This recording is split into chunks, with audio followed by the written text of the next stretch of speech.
يا من يرجى بالقيامة حيث لا أم ترجى في النجاة ولا.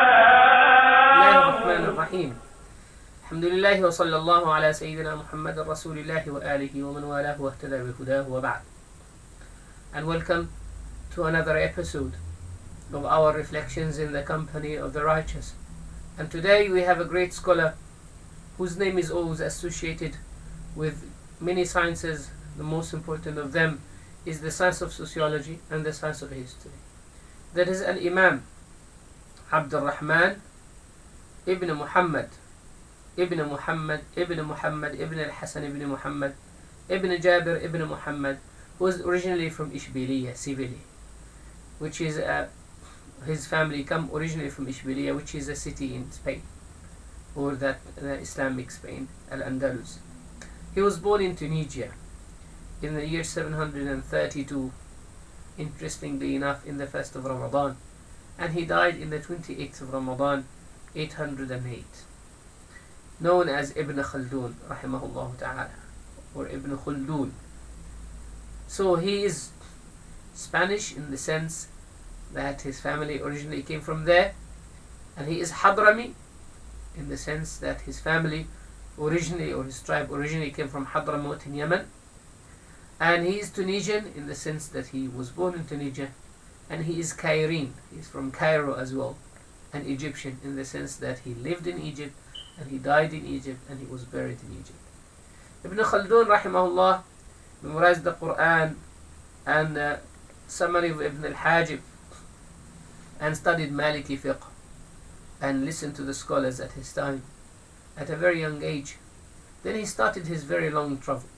So he traveled to Fez, and there he was arrested and put in prison for no reason, and then he was released and he was used as a minister, and then later on he moved to Granada, and in Granada the king of Granada actually appointed him as an ambassador and as a messenger between him and other kings.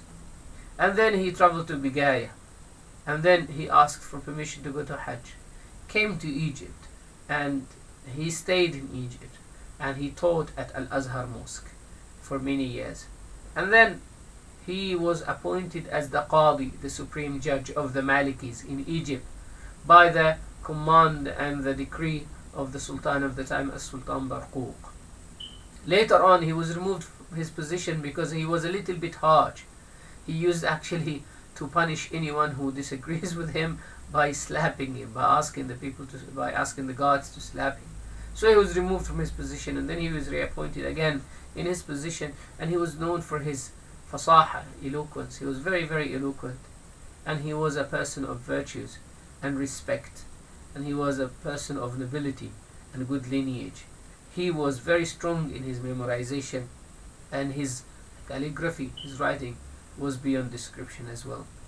And when he used to teach usul, as the scholars told us about him, when he used to teach usul al-fiqh, he used to follow the way of Imam al-Ghazali and al-Fakhr al-Razi, these great scholars of the past who lived a few hundred years before him.